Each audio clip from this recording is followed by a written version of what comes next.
In 2016, Oxford dictionaries included the Danish word hygge in their English dictionaries.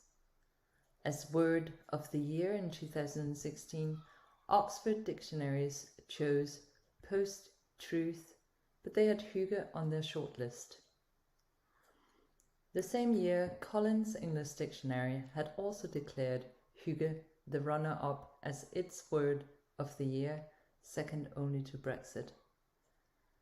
The Danish word made an odd contestant in competition with neologisms such as alt-right, Brexiteer, Trumpism, words that otherwise marked 2016.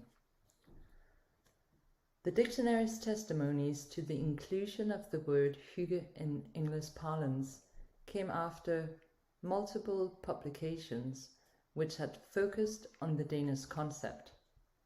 But perhaps the Danish word also filled a linguistic space to counter the political and societal instability of the time.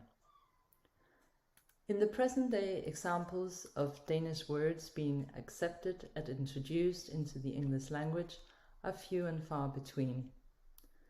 Language debates in Denmark currently focus on the opposite, on the fact that the English language is invading the linguistic landscape in Denmark, and Danes are adopting more and more English in their everyday speech.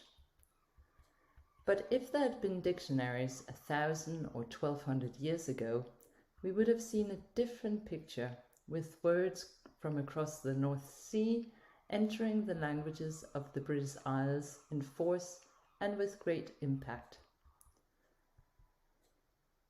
When the Vikings from Denmark and Norway came to colonize, trade, and sometimes settle in what is now England and Scotland, they brought with them not only goods and ways of living, but also their language, Old Norse. Many words from Old Norse entered Old English then and still remain in use today. Common words such as egg, knife, window, cake, and husband stem from that time and still also have equivalent words in Danish. Æg, kniv, vindue, kage, husband. We're now going to zoom in on a different period in the history of cultural and linguistic exchange between Denmark and England. In one of UCL's many art collections and libraries, the UCL Art Museum, which is part of UCL Culture, we find this engraving of Prince George of Denmark from the early 18th century. Prince George was born in 1653 at Copenhagen Castle and died in Kensington, London in 1708. He was married to Queen Anne, who reigned over England and Scotland and Ireland, and who is remembered for the union of England with Scotland in 1707. Prince George is buried next to his wife, the Queen, in Westminster Abbey, where you can still see their memorial. We're going to look closer at what the linguistic situation in Denmark was like at the time of Prince George and Queen Anne. But before we do this, I'm going to give you a little taster of what Danish looks and sounds like.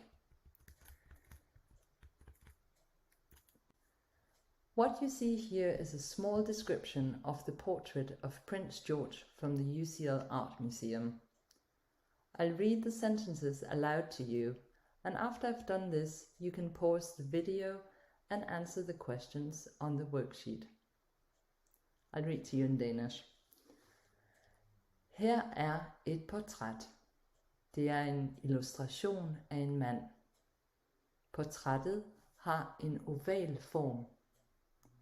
Mandens navn er George, og han er aristokrat. George er også prins. Han kommer fra Danmark. Han er dronning Annes husbond. Han har langt hår. Georges hår er en paryk.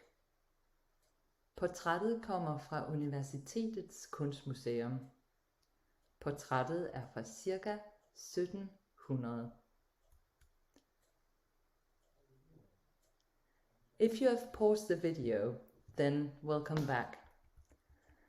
The sentences here serve as examples of the similarities between Danish and English, and you probably found yourself being able to understand quite a bit, if not everything, by using your knowledge of English.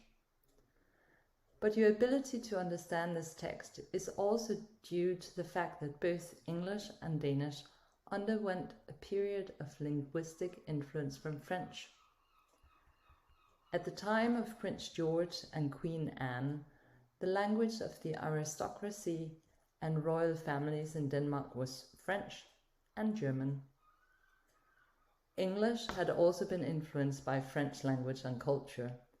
So in both Danish and English we find an abundance of loan words from French which still exist in the two languages today. We find French loanwords particularly in the domains of law, government and nobility. Some examples are parlament, jury, baron, baronesse, prince, royal. We also find French words in the domain of military. For example, artillerie, kaptajn, kompagni, sergeant, ammunition. French words are not surprisingly also found in the domain of cooking. Bœuf, which is a steak in Danish, grill, menu, restaurant, nougat. In the domain of culture, there are words such as café, teater, skulptur, klarinet, litteratur, portræt. French words in the domain of fashion also entered the Danish language at this time. Some examples are setting, parfume, elastique, parapluie. Parapluie is an umbrella in English. Finally, in the domain of architecture and urban planning, there are also many French words. For example, balcon, balcony, boulevard, boutique, which is a shop in Danish, tunnel, and park. The areas into which French loanwords were incorporated bear witness to the fact that French was the language used by the wealthy and dominating classes who could afford education and were dominant in political and cultural life. At the beginning of the 18th century, Danish was the language spoken by poor and uneducated people. In aristocratic circles, the linguistic landscape in Denmark at the time of Prince George was complex and different languages were spoken in different settings. In this poem, written by Christian Wilster, a Danish poet and translator, we find a description of the status of the different languages spoken in high society. I'll read it in Danish to you, and you can see my approximate translation below. Hver mand, som med kløgt gik i lærdom til bund, latin på papiret kun malte. Med fruerne fransk og tysk med sin hund, og dansk med sin tjener han talte. So the learned sections of society, the scholars in the church and at the University of Copenhagen, conducted their research in Latin. French was the language of cultural sophistication. The native language of most of the aristocracy was German. Many families were in fact German. And Danish was at the bottom of the language hierarchy. The stanza is from a poem written in 1827 and is a homage to the Danish-Norwegian playwright Ludvig Holberg, who was a contemporary of Prince George. Holberg, who is the Scandinavian equivalent of the French playwright Molière, wrote most of his plays in Danish, which was unusual at the time. The rest of the poem is about the change in language in Denmark and the movement to give Danish, the local language, a higher status. At the time of Prince George, things were beginning to shift, and during the 18th century, the linguistic landscape changes fundamentally with the emergence of a more powerful bourgeoisie. While the aristocracy spoke French and German, the bourgeois class chose Danish, and the local language became part of a nationalist movement which was to a large degree connected to questions of power. Holberg, the playwright, played a central role in the creation of a feeling of national identity in the circles of the bourgeoisie. Here, near the end of my talk, let's go back to our Danish text and look at some of the words. The words marked in red here all have French origin. While some of these words originate in Greek or Latin, for example, aristocrat or portrait, they entered Danish via French. Other words, here in blue, have Norse origin. The yellow words have entered Danish directly from Latin. And finally, we have a word in green which entered from German. To conclude, languages do not develop in isolation, but sit on a grid of influences from other languages and cultures, determined by periods of encounters and exchange. Political power plays an important role in this, but softer cultural currents also influence the way words are imported into a language.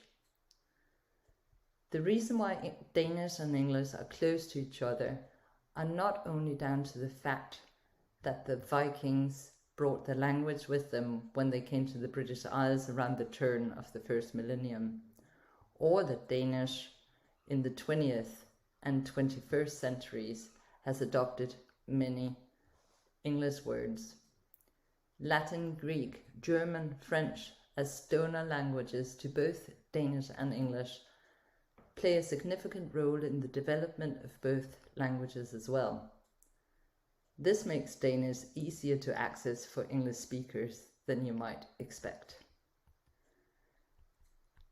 That's all for me now, but before I let you go, I've included some useful resources if you want to learn more about English words in Danish or about the Vikings' conquest of England. If you're interested in learning more Danish, I've included a link to an online Danish course.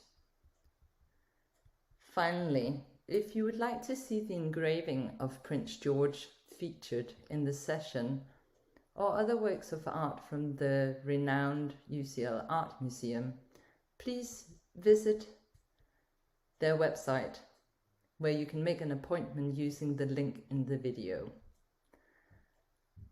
Now all there's left is to say thank you, or in Danish, tak.